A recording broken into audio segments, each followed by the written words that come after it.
성경 직분자 중에서 우리 집사에 대한 이야기를 좀 나눠보려고 합니다. 그 두 번이 아니라 만약에 궁금한 것들이 더 생기고 만약에 추가적인 필요가 있으면 두 번이 아니라 더 할 수도 있고요. 중요한 거는 이제 오늘이 시작이다라는 것이고 해서 전 교회가 집사를 선출하는 그런 과정을 밟아가려고 합니다. 왜 하려고 했냐면 이제 KTT에서 우리가 전체적으로 이런 것들이 필요하다라고 생각을 해서 제안을 했고 모두가 동의를 했기 때문에 그걸 진행하려고 합니다. 그래서 먼저 저는 오늘 성경적인 그 원리에 대해서 같이 좀 보면서 이야기를 하려고 하고요. 주제를 성경의 직분자라고 얘기를 했고 소제목으로 집사에 관하여라고 했기 때문에 사실 성경에는 집사뿐이 아니라 사실 여러 직분들이 있죠. 그래서 그 부분들에 대해서 언젠가 또 추가적으로도 할 수 있기 때문에 큰 틀에서 성경의 직분자가 있고 그 아래에 하위 개념으로 이제 여러 직분들이 있잖아요. 그래서 그런 관점에서 오늘 같이 읽어보려고 공부해 보려고 합니다. 자, 일단 우리가 이해해야 될 몇 가지 배경을 좀 살펴보기 위해서 교회는 우리 서울 그리스도 교회를 시작을 해서 지금 7개의 교회가 있는 것처럼 초기 신약 교회도 이렇게 12사도 예수님이 12명을 제자로 삼으셨잖아요. 거기서 시작이 됐죠. 12명이 교회의 시작이죠. 그리고 그 12명이 나중에 이제 누가복음에 보면 이게 72명으로 이제 발전이 되고 커진 거죠.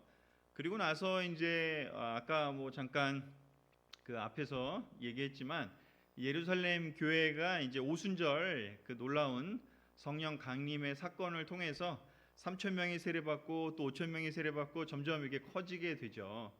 그리고 나중에 이제 예루살렘 교회뿐만 아니라 다 아시다시피 안디옥 교회, 가이사랴 교회, 갈라디아 교회, 고린도 교회, 그리고 나중에 로마 교회 여러 이렇게 그 범위로 커져가죠. 그래서 신약 교회라고 할 수 있는 점점 이렇게 규모와 또 제자들의 수와 또 여러 가지로 이게 그 교회들의 숫자부터 해서 많은 것들이 늘어가게 됩니다. 그래서 이 늘어가는 과정 속에서 어떤 면에서 이런 직분들이 생기게 된 거다라는 것을 이제 생각해 볼 수가 있겠죠. 자, 그러면 우리 이 시작부터 해서 예수님이 시작한 이 12사도라는 이 12명의 교회부터 시작해서 나중에 이제 수천, 수만 명, 수십만 명으로 늘어가는 이 과정 속에서 이 직분자들의 또 이 역할들이나 이런 것들은 어떻게 발생했고 또 그것이 교회 규모가 커져갔을 때 어떤 식으로 형성이 되는지를 좀 살펴보기 위해서 그 시작부터 보도록 하겠습니다. 우리 마태복음 9장 35절에 38절을 같이 한번 읽어보도록 하겠습니다. 시작. 예수께서는 모든 도시와 마을을 두루 다니시면서 유대 사람의 여러 회당에서 가르치시며 하늘나라의 복음을 선포하며 온갖 질병과 온갖 아픔을 고쳐주셨다. 예수께서 무리를 보시고 그들을 불쌍히 여기셨다. 그들은 마치 목자 없는 양과 같이 고생에 지쳐서 기운이 빠져 있었기 때문이다. 그래서 제자들에게 말씀하셨다. 추수할 것은 많은데 일꾼이 적다. 그러므로 너희는 추수하는 주인에게 일꾼들을 그의 추수밭으로 보내시라고 청하여라. 아멘. 마태 사도는 예수님이 하신 일들을 기록을 남길 때 예수님이 하신 그 일들을 특징적으로 이렇게 요 구절에서 잘 설명하고 있습니다. 그 예수님이 하신 일들을 요약적으로 요 한 문장에 나타나 있는데요. 그것은 무엇인지 예수님이 여러 회당으로 다니시면서 첫 번째는 가르치셨다라고 되어 있어요. 하나님의 말씀을 구약으로부터 내려오는 그 하나님의 말씀의 의미를 바리새파 사람들이나 다른 사람들이 어떻게 보면 다르게 해석한 거죠. 하나님의 원래 계획과는 다르게. 그래서 그것을 올바르게 가르치시는 일을 하신 것이죠. 성경 해석과 올바른 가르침은 매우 중요하죠. 왜냐하면 다르게 가르침을 받게 되면 다른 삶을 살 수밖에 없기 때문에. 그래서 이 가르침이 있는 거고 그 다음에 하나님 나라의 복음을 선포했다고 얘기를 하고 있습니다. 그래서 이제는 구약에서 그 율법의 의미, 어떻게 살아야 되는지, 공동체를 어떻게 구성해야 되는지 이런 여러 가지 가르침도 있지만 예수님을 통해서 시작된 하나님 나라가 이제 도래했다라고 하는, 예수님 때문에 시작된, 구약과는 좀 다르죠. 그래서 예수님 때문에 시작된 이 하나님 나라가 시작됐다라는 것을 선포하게 됩니다. 가르치는 것과 선포는 조금 다르죠. 가르치는 건 설명한다는 거지만 그 선포는 일방적으로 어떤 면에서는 도래했음을 알리는 그러한 전달의 의미가 있습니다.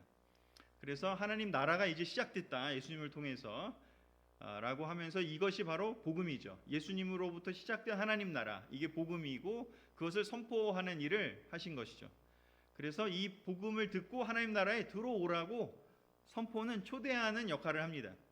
그래서 선포는 다른 말로 하면 이제 초대가 되겠죠.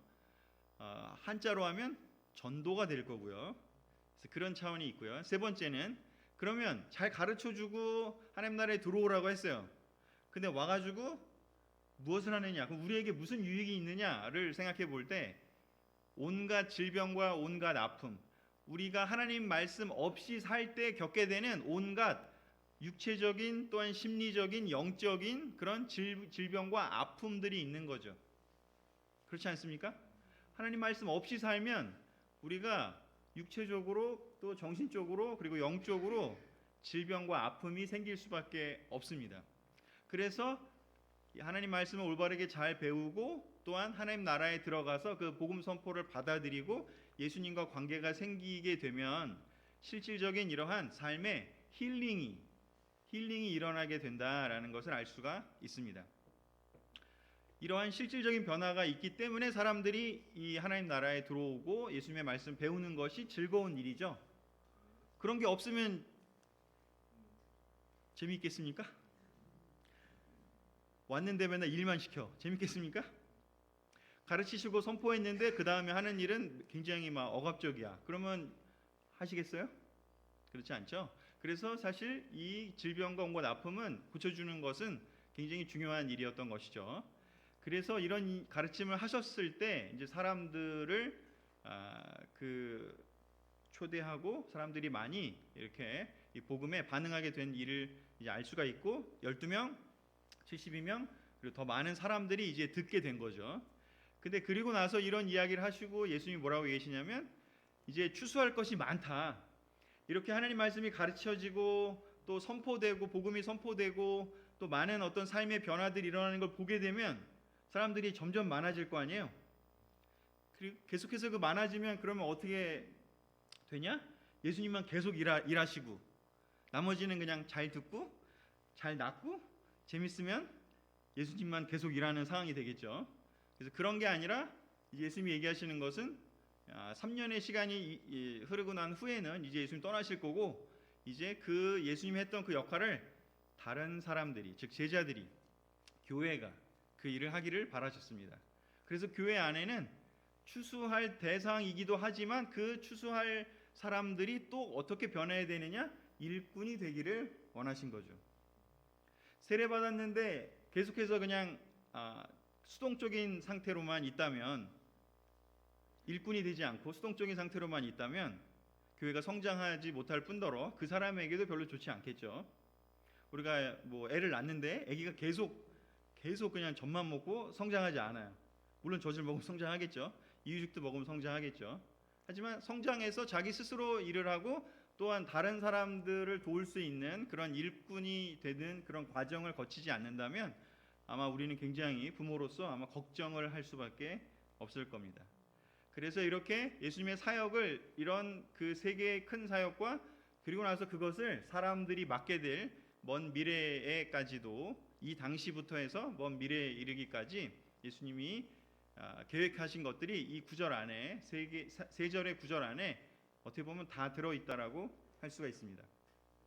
그래서 요거를 조금 이렇게 표로 정리를 하면, 예수님의 사역을 정리를 하면 초대교회는 이렇게 네 가지의 큰 역할을 하게 됩니다. 교회는 이렇게 예수님 혼자 하셨던 것을 이제 교회가 네 개의 큰 역할을 하게 됩니다. 그래서 순서를 첫 번째, 두 번째만 제가 바꿨는데요. 이제 그 그리스어로 성경에 적혀져 있는 그 그리스어 용어를 제가 가로에 넣었고요. 그래서 복음 선포를 캐리그마라고 합니다. 그래서 이 캐리그마라는 말을 좋아하시는 분들은 뭐 캐리그마 신학원도 만들고 뭐 캐리그마 뭐 선교, 뭐 캐리그마 신학 이런 용어까지 만들어 쓰긴 하는데 그 뜻은 복음 선포를 뜻하고요. 두 번째는 말씀 가르침이라고 해서 디다케라고 합니다. 세 번째는 우리 작년에 배웠죠? 삶을 돌봄, 디아코니아라고 얘기를 하는 부분이 있고 성도의 교제, 코이노니아. 요게 지난번에 배운 거죠. 그래서 이 세 번째 부분, 온갖 질병을 낫게 해주고 또 이렇게 삶의 아픔을 치료해 주는 거를 두 가지로 분할을 시킨다면, 하나는 성도들이 교제함으로써 그런 공동체적인 필요가 해결되는 거죠. 올바른 관계를 형성하게 되면서 그것과 플러스 실질적인 문제는 사라지지 않잖아요. 제자가 됐다고 해서 안 먹고도 살 수 있나요? 그러면 참 좋겠지만 제자가 되더라도 우리는 여전히 해야 되는 많은 일들이 있죠. 그래서 지난번 우리 일요일 예배할 때 제가 깜짝 놀란 건, 처음에 딱 좀 제가 일찍 갔거든요. 처음에 갔는데 웬 그 마스크 쓰신 그 형광 옷을 입고 야광봉을 막 들으시면서 일로 가세요 일로 가세요 하시는 그런 분이 계셨는데 누구신지 알죠? 네, 하여튼 간에 저분이 왜 저렇게 하셨나 생각이 드는, 그렇지만 그렇게 주차도 누군가는 일을 해야 되고 또 우리한테 안내도 해줘야 되고 또 우리 캠퍼스들이 또 우리 그 예배 드릴 때 그 앞에서 성찬 그 도구를 우리에게 나눠주면서 이렇게 그 위원 역할을 했잖아요. 그런 실질적인 일들이 필요하고요. 삶을 돌보는 여러 가지 필요들이 있습니다. 뭐 결혼식을 하려면 결혼식도 도와줘야 되고 또 뭐 장례식도 해야 된다면 장례식도 돌봐야 되고요. 우리 삶에 많은 필요들이 있습니다. 그래서 이렇게 디아코니아와 코이노니아로 예수님이 했던 그 힐링의 일들이, 돌봄의 일들이 이게 분화가 됩니다. 그리고 나서 이제 네 가지만 제가 적었는데 이제 추가로 나중에 이제 이게 리추얼이라고 하는 게 추가가 됩니다. 예배가, 예수님은 회당을 다니시면서 그냥 예수님과 만나는 게 원래 예배의 의미잖아요. 그래서 예수님이 있던 12명, 72명은 그냥 예수님 만나갖고 매번 예배를 본 거예요. 근데 예수님 떠나시고 나서는 이제 좀 형식을 갖춰서 예배를 드려야 되는 거죠. 그래서 나중에 이게 이제 5가지로도 추가가 되는데 오늘은 제가 그냥 4개만 적어왔습니다. 자, 그래서 이렇게 이제 분화가 되는 상황이 되고요. 교회가 형성이 되고 커지면서 이 4개가 꼭 필요합니다. 우리 분당교회 그리고 모든 그리스도 교회들, 우리 이런 것들 지금 하고 있는 거죠? 어떤 걸 좋아하십니까 여기서? 성도의 교제? 코이노니아 좋죠? 네. 네. 하여튼 이게 골고루 우리 그 필수 영양소 골고루 먹어야지 어느 하나 많이 먹으면 문제 생기잖아요.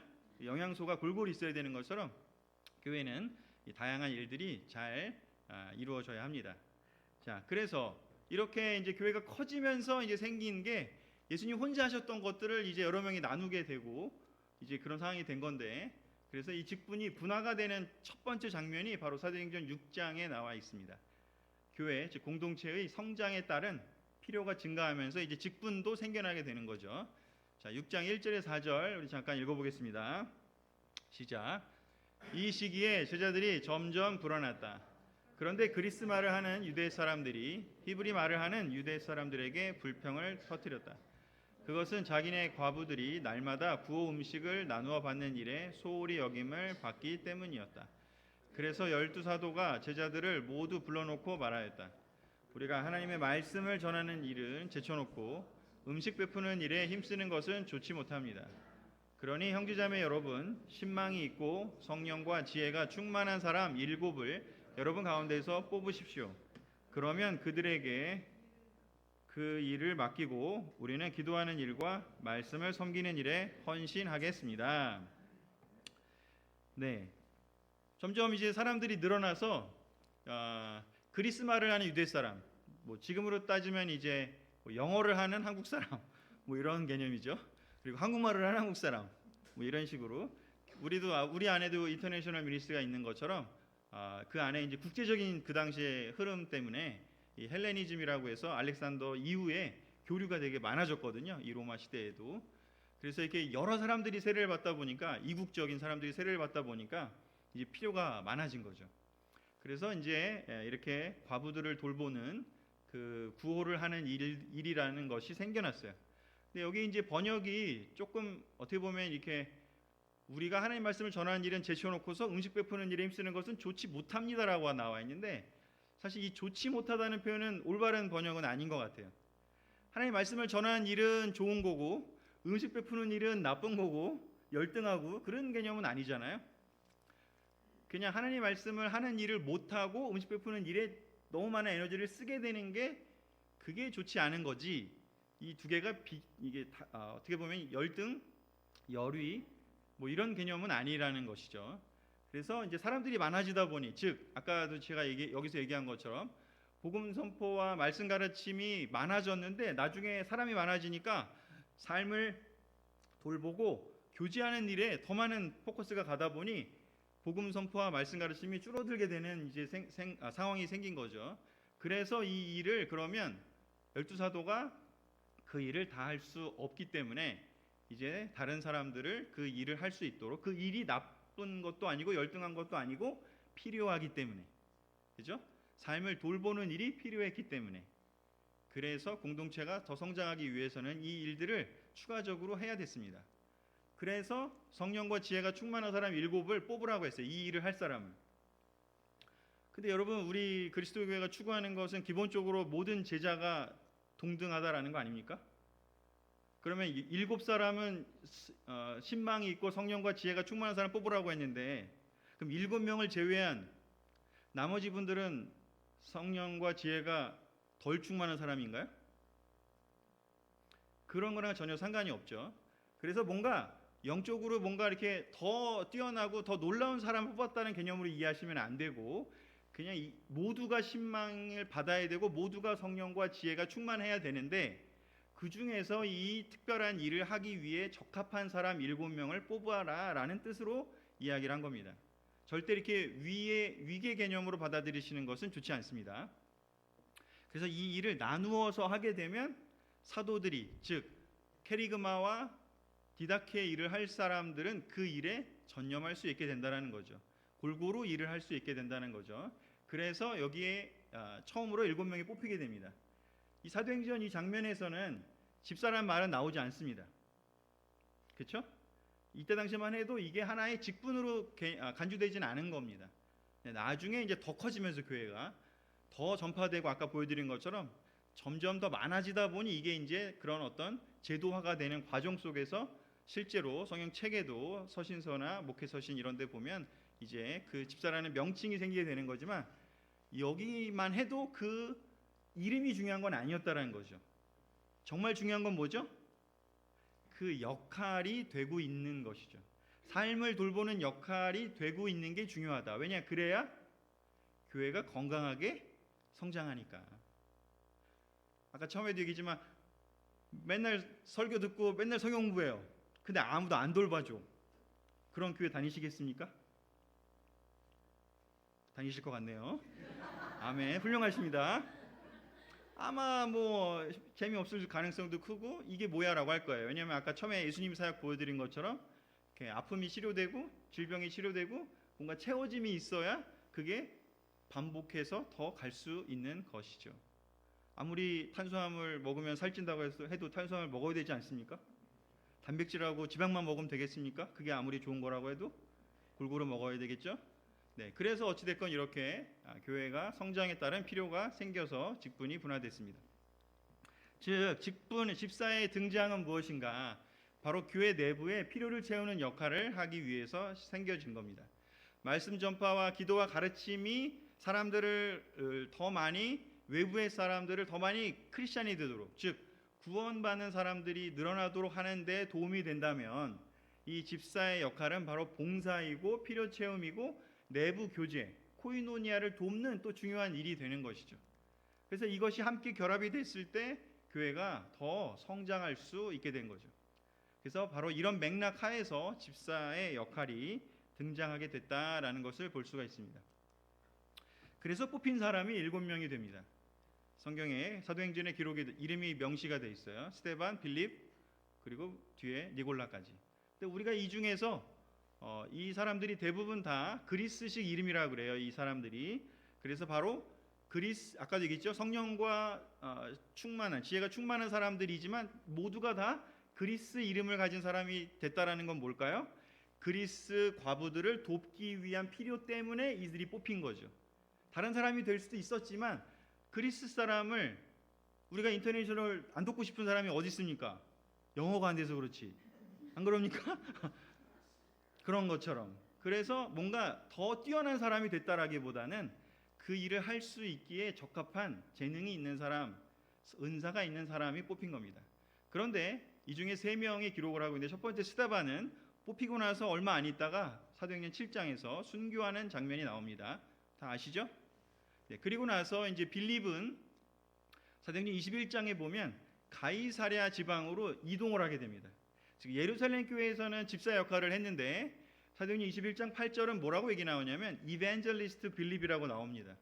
즉 이제 예루살렘 교회에서는 집사 역할을 하다가 가이사랴라고 하는 그 당시에 총독의 군대가 거주했던 중요한 행정 수도 같은 곳이었어요. 그곳으로 가게 되면서 거기에서는 역할이 바뀝니다. 제가 설명했듯이 예루살렘 교회에서는 집사였지만 가이사랴 교회에서는 어떤 역할? 복음 전도자. 우리가 한국에서는 목사라고 부르는 우리 교회가 바로 그렇게 체인지가 돼요. 역할이. 그래서 우리가 알 수 있게 되는 건 뭐냐? 집사라는 것은 그 교회에서 그 필요를 채울 때만 그 이름이 유의미하다라는 것입니다. 다른 교회로 가서 다른 역할을 하게 되면 더 이상 집사가 아닌 겁니다. 근데 제가 아마 예전에도 몇 번 얘기했지만 우리 한국 사람들은 그 명칭 한 번 쓰면 계속 쓰죠. 그죠? 우리 한 번 사장님이면 계속 사장님이고 한 번 장관이면 계속 장관이고 뭐 한 번 국회의원이면 계속 의원님이지 않습니까? 근데 이제 그런 개념은 성경적이진 않죠. 그래서 예루살렘에서 집사였지만 가이사랴에 가서는 빌립은 체인지를 하게 됩니다. 그 역할을 전도자로 복음 전도자 역할로 체인지하게 됩니다. 그리고 이제 니골라는 우리가 요한계시록 배울 때 올 초에 얘기한 것처럼 변절을 하게 되고 니골라 파를 만들어서 파당이 생기게 되는 그런 영지주의적인 그런 일을 그 신학의 변질이 오면서 안 좋게 됩니다. 참 공교롭게도 이 3명에 대한 이야기가 신약에 나옵니다. 이것만 봐도요. 집사가 너무나 성령과 지혜가 충만하지만 결국에는 그들도 어떤 사람은 순교하고 어떤 사람은 또 복음 전도자로 체인지를 하고 역할 체인지를 하고 어떤 사람은 변절하기도 하고 즉 집사가 됐다고 해서 어떤 직분을 맡았다고 해서 그 사람의 영성을 보장하나요? 그런 건 전혀 아니라는 것을 우리가 이 성경의 예를 통해서 알 수가 있습니다. 집사 직분을 받았다고 해서 그 직분의 이름을 받았다고 해서 그 사람이 뭐 항상 끝까지 그냥 하나님께 충실한 훌륭한 좋은 제자로 남을 수 있느냐? 그건 전혀 상관이 없다라는 것을 우리는 기억해야 합니다. 자, 그렇다면 이제 뒤에 실질적인 이제 교회의 그 서신서들을 통해서 집사라고 하는 그 용어, 디컨이라고 하는 영어로는 디컨이고요. 그 디아코니아라고 아까 얘기했잖아요. 봉사 일을. 그 디아코니아 일을 하는 사람을 그래서 디콘이라고 하는 거예요. 그 명사의 명입니다. 디아코니아 일이 동사라면 디컨은 그 일을 하는 사람 명사입니다. 그래서 성경에 이 디콘이라고 하는 것이 직분으로 나오는 게 2번 나옵니다. 첫 번째가 빌립보서 1장 1절인데요. 제가 그냥 읽을게요. 그리스도 예수의 종인 바울과 디모데가 그리스도 예수 안에서 빌립보에 살고 있는 모든 성도들과 감독들과 집사들에게 이 편지를 씁니다라고 되어 있습니다. 모든 성도들과 그리고 감독들, 오버시어라고 되어 있고요. 감독들과 집사들. 그래서 이건 감독들과 집사들이기 때문에 이거는 직분이라고 볼 수가 있는 거죠. 특별한 명칭을 받은 그 직분자들을 뜻하게 됩니다. 그래서 첫 번째는 빌립보서에 이렇게 이제 빌립보 교회에는 집사라는 직분이 있는 겁니다. 감독이라는 직분이 있고 예루살렘에는 직분의 이름이 아직 없었지만 그 역할은 있었다면 이제 빌립보 교회에는 바울과 디모데가 편지를 쓸 그 당시 즈음부터는 시간이 흘러서 이제 감독도 생기고 집사도 생기고 하는 좀 제도화가 되기 시작을 했다는 것이죠. 또 두 번째로 나오는 곳은 3장 디모데전서 3장 8절에서 12절입니다. 이와 같이 집사들도 신중하며 한 입으로 두 말을 하지 아니하며 술에 탐닉하지 아니하며 부정한 이득을 탐내지 아니하며 믿음의 비밀을 깨끗한 양심에 간직한 사람이라야 합니다. 이런 사람들을 먼저 시험하여 보고 책망받을 일이 없으면 집사 일을 하게 하십시오. 이와 같이 여자들도 신중하며 험담하지 아니하며 절제하며 모든 일에 성실한 사람이라야 합니다. 집사는 한 아내의 남편이며 자기 자녀와 자기 가정을 잘 다스리는 사람이어야 합니다. 자, 여기에도 이 구체적인 내용에 대한 자격에 대한 것은 다음 주에 다시 설명을 드릴 거고요. 제가 지금 얘기하고 싶은 거는 이렇게 고유 명사 직분으로서의 그 이름이 나오는 두 가지 중에 이제 두 번째가 여기 있다는 걸 보여드립니다. 이와 같이 집사들도라고 얘기를 하고 있고요. 그 앞과 뒤는 또한 장로 뽑는 것에 대한 감독 뽑는 것에 대한 자격을 얘기합니다. 즉 이제 장로와 감독, 즉 빌립보 교회가 있었던 것처럼 이제 바울은 디모데한테 그 교회들에게 초대 교회들에게 지역에 생긴 그 교회들에게 장로, 감독들을 뽑으라고 하고 또 집사들도 뽑으라고 얘기를 하고 있는 것이죠. 그래서 이것은 명시적으로 직분이 존재했다라는 것을 이제 알 수가 있게 됩니다. 그런데 이제 더 중요한 것은 바울이 이 용어를 이 디아콘이라고 하는 이 용어를 이렇게 두 개의 명확한 직분으로만 쓴 게 아니라 다른 그 의미로도 더 사용을 하게 됩니다. 그래서 직분으로 번역이 되지 않고 다른 성형으로 우리에게 번역된 것들을 좀 몇 개 보려고 합니다. 로마서 16장 1절에 겐그레아 교회, 예전에 고린도서 할 때 제가 배경 설명할 때 얘기 드렸죠. 겐그레아와 고린도의 위치 기억나시나요? 안 나시죠? 네, 굉장히 가까워요. 그래서 그 고린도와 겐그레아는 이렇게 마주보고 있어요. 그래서 겐그레아가 어떻게 보면 이쪽 방향, 그러니까 터키 방향을 보고 있고 고린도는 이제 이탈리아 쪽을 바라보는 그 그리스의 그 지역입니다. 서로 왕래가 잦은 곳이에요. 그래서 뭐 우리랑 뭐 서울교회랑 그런 정도의 거리죠. 말하자면 겐그레아 교회의 일꾼이요 우리의 자매인 베베를 여러분이 추천합니다라고 얘기를 합니다. 바울이 이제 베베를 통해서 학자들이 얘기한 거는 이 베베를 통해서 바울이 이 서신을 로마 교회에다가 보냈다 그래요. 그러니까 서신을 들고 간 사람이 바로 이 자매 베베라고 생각을 하고 있습니다. 근데 바로 이 자매를 설명할 때 뭐라고 얘기하냐면 겐그레아 교회의 일꾼이라고 얘기를 합니다. 여기서 제가 오른쪽에 적어놓은 걸 보면 디아콘이에요. 저게 뭐 잘 모르실 수도 있겠지만 앞에 놓은 거랑 똑같아요. 디아콘이에요. 똑같은 디콘이라는 말을 써요. 근데 영어로는 여기서는 a servant라고 돼 있어요. servant of the church. 디아콘, 테스, 에클레시아스, 앤 켄그레아시아스 이렇게 돼요. 그래서 이걸 하나의 그냥 여기서는 이제 수식어가 있는 거죠. 즉 겐그레아 교회의 디컨인 거예요. 그래서 이것을 이제 일꾼으로 번역을 해요. 그래서 뭐 어떤 분들은 신학자 중에 이걸 가지고 이거를 일꾼이 아니라 겐그레아 교회의 집사요 이렇게 우리의 자매다 이렇게 번역할 수도 있다고 얘기하는 분도 있습니다. 그런데 이제 대부분은 그냥 일꾼으로 번역을 합니다. 이렇게 꾸밈이 있을 경우에는. 자, 어찌됐건 여기서의 집사라고 번역이 안 되고 일꾼으로도 번역될 수 있다라고 나와 있습니다. 자, 두 번째요. 한글로는 똑같이 또 일꾼으로 번역이 되는데 골로새서 1장 7절에 에바브라를 설명할 때 이제 나오는 구절입니다. 여러분은 하나님의 은혜를 우리와 함께 종이 된 사랑하는 에바브라에게 배웠습니다. 그는 여러분을 위해서 일하는 그리스도의 신실한 일꾼이요라고 되어 있습니다. 제가 예전에 골로새서를 설명할 때 골로새서를 세운 사람이 시작한 사람이 누구라고 설명드렸죠? 지금 여기 나와 있습니다. 에바브라라고요. 골로새 교회는 바울이 세운 게 아니라 에바브라가 세웠습니다. 바울이 서신을 보낸 적은 있지만 직접적으로 가서 선교 활동을 하진 않았습니다. 그래서 이렇게 골로새 교회는 그 라우디아 교회와 히에라볼리아와 그 삼각형을 이루고 있는 이 골로새 교회는 에바브라가 세웠는데 그 에바브라를 설명할 때 뭐라고 얘기하는지 그리스도의 신실한 일꾼이라고 얘기를 하고 있습니다.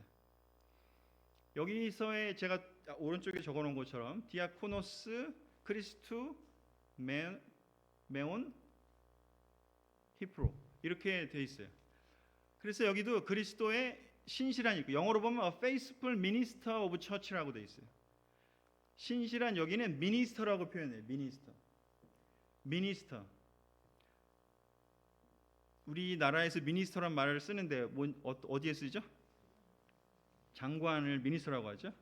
외교부 장관 할 때 미니스터 오브 더 디파트먼트 오브 디플로마시 이렇게 얘기하거든요. 그래서 장관이 바로 이제 미니스터예요. 한 부서를 맡아서 일하는 사람 이런 뜻인 것이죠. 그래서 여기서는 faithful minister, 신실한 미니스터라고 얘기를 합니다. 영어로는. 그래서 이 골로새 교회를 영향을 주고 세운 이 에바브라를 설명할 때 fellow servant라고 얘기를 하면서 그를 신실한 미니스터, 신실한 일꾼이라고 표현을 하는 것이죠. 그래서 디컨은 신실한 일꾼으로도 번역이 된다. 영어로는 다른데 한글로는 똑같죠. 지금 일꾼이라고. 그래서 faithful minister, 달리 말하면 미니스리 하는 사람, 신실하게 미니스리 하는 사람. 신실하게 미니스리 우리도 많이 하고 있지 않습니까? 주일학교를 신실하게 섬기는 주일학교 미니스리를 하시는 분은 faithful minister입니다. 송을 열심히 신실하게 섬기잖아요. faithful song ministry의 미니스터입니다. 또 호프를 돕고 있고 뭐 여러 가지 그런 봉사를 한다. 그럼 faithful minister of hope 이렇게 얘기할 수도 있는 거죠. 그런 것처럼.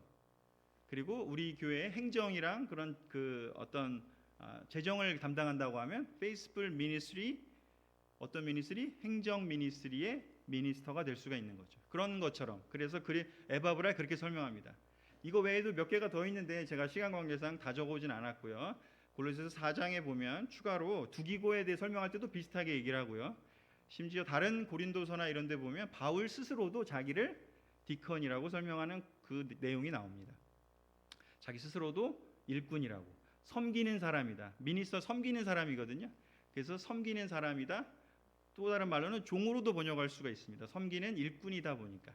그래서 이런 것들을 종합을 해보면 신약 교회에서 집사의 크게 두 가지 의미는 직분으로서도 쓰이지만 역할로도 쓰인다라는 것입니다. 즉 교회 내부에 특별한 필요를 채우는 직분으로서도 존재하고요. 두 번째는 이게 바울은 사실은 직분보다도 더 중요한 것은 그 역할을 하는 사람이다라는 것이죠. 즉 봉사하는 일을 하는 사람, 일꾼이다, 섬기는 사람이다라는 것입니다. 그래서 어떤 면에서는 우리 그리스도 교회에서는 뭐 한국도 그렇고 미국도 마찬가지지만 예전부터 우리는 모든 제자가 다 동일하게 똑같은 그런 일을 다 전도하고 다 봉사하고 그 어떤 역할이든 어디든 가서든 무엇이든 한다였잖아요. 그래서 어떤 역할이든 때때로 송리더도 했다가 때때로 주일학교도 했다가 때때로 어셔도 했다가 뭐 여러 가지 주일학교도 했다가 다 하잖아요. 그래서 어떤 면에서는 초대교회의 그 모습처럼 우리는 어떤 역할이든 해내는 모두가 다 다양한 역할을 하기 때문에 특별히 이렇게 첫 번째에 나온 것처럼 빌립보 교회에 얘기한 것처럼 이렇게 직분으로 그것을 집사를 세우는 것에 그렇게 주력하지 않았어요. 보다 중요한 건 무엇이냐면 그 역할이 수행되는 것이 훨씬 더 중요하니까. 하지만 이제 시간이 흐르면서 빌립보 교회가 그랬던 것처럼 또 디모데가 그 디모데서를 받았을 당시에 에베소 교회를 인도하고 있었기 때문에 이제 점점 시간이 흐르면서 직분이 필요한 상황이 될 정도로 교회가 커진 거죠. 이제는. 그래서 이제 직분도 생겨난 거고 우리 교회도 마찬가지로 이제 이런 직분에 대한 필요와 또 그런 요청들이 사람들로부터 있었고 그것을 이제 하려고 하는 거죠. 하지만 본질적으로 중요한 건 뭐다? 역할이 되는 게 중요하지 직분을 갖는 게 중요한 건 아니다라는 것이죠. 그리고 또 한 가지 그렇기 때문에 역할이 사라지면 직분도 없어지는 거죠. 그죠? 한 번 집사면 평생 집사입니까? 그런 거 없습니다. 우리 교회는 그 역할을 하면 그 역할에 해당되는 집사고 그 역할을 내려오면 이제 더 이상 집사 직분은 없는 것이죠. 그리고 그 집사 이름을 받든 안 받든 안 하실 겁니까? 계속 할 거 아닙니까? 똑같지 않습니까? 재정하다가 또 사냥을 할 수도 있고 또 뭐 주일학교 섬길 수도 있고 다양한 일을 할 수 있잖아요. 그래서 우리는 너무 한국 사회는 특히 그 직분을 너무 사랑하는 민족이다 보니까 심지어 성경에 없는 직분, 막 권사, 막 이런 것까지 만들어내서 사람들에게 막 다 직분을 나눠주는 괜히 막 직분이 없으면은 뭔가 영적으로 뭔가 열등한 것처럼 느끼게 하지만 성경 초대교회 원리는 그런 것과는 전혀 상관이 없다라는 것을 이해하셨으면 좋겠습니다. 마지막 슬라이드입니다. 그래서 결국은 이런 역할 직분들이 생겨난 것은 제가 이렇게 설명한 교회의 성장에 따라서 이렇게 교회를 세우기 위해서, 즉 직분이 주어진 것은 목표가 뭐다? 교회가 성장하기 위해서다. 교회가 발전하고 더 많은 사람들을 필요를 채우고 더 많은 사람들을 세례 주어 구원할 수 있는 하나님의 놀라운 몸된 공동체가 되기를 위함이다라는 것이죠. 그래서 그것과 관련된 구절이 있는 에베소 4장 11절 12절을 읽으면서 마무리하려고 합니다. 자, 같이 읽어보겠습니다. 시작. 그분이 어떤 사람은 사도로, 어떤 사람은 예언자로, 어떤 사람은 복음 전도자로, 또 어떤 사람은 목사와 교사로 삼으셨습니다. 그것은 성도들을 준비시켜서 봉사의 일을 하게 하고 그리스도의 몸을 세우게 하려고 하는 것입니다. 아멘. 어떤 사람은 사도로, 어떤 사람은 예언자로, 복음 전도자로, 목사로, 교사로 이 직분자들이 생겨나기 시작한 겁니다. 에베소 교회가 커지니까. 근데 그것은 목적이 뭐다? 성도들을 준비시켜서 결국은 봉사를 하게 하기 위해서, 봉사의 일, 디아코니아스의 일을, 디아콘의 일을 하게 하고 결국 그걸 통해서 그리스도의 몸을 세우기 위함이다라는 것이죠. 우리가 타이틀을 얻어서 나 집사야 그러려고 이거 하려는 거 아닌 것이잖아요. 그래서 목표는 무엇이다? 그것이 사도가 됐던, 복음 전도자가 됐던, 목사가 됐던, 교사가 됐던 어떤 직분이든 성경의 목적은 무엇이다? 봉사하게 만들고 결국은 그리스도의 몸을 세우게 하려는 것이다. 그래서 앞으로 집사가 되실 분들이 저는 많아지면 많을수록 좋다고 생각하고, 사실은 우리 모두가 사실은 집사 일을 직분이 있든 없든 다 하는 사람이다라는 것을 우리가 이해하면서 그 직분자들을 또 세우는 일을 같이 해나갔으면 좋겠습니다. 그러면 그럴수록, 모든 사람이 그런 일을 하면 할수록 그리스도의 몸이 빌드업, 더 발전하고 세워지고 놀랍게 성장하게 될 거라고 믿습니다. 자, 이것으로 집사에 대한 성경적 원리 첫 번째 시간을 마치도록 하겠습니다.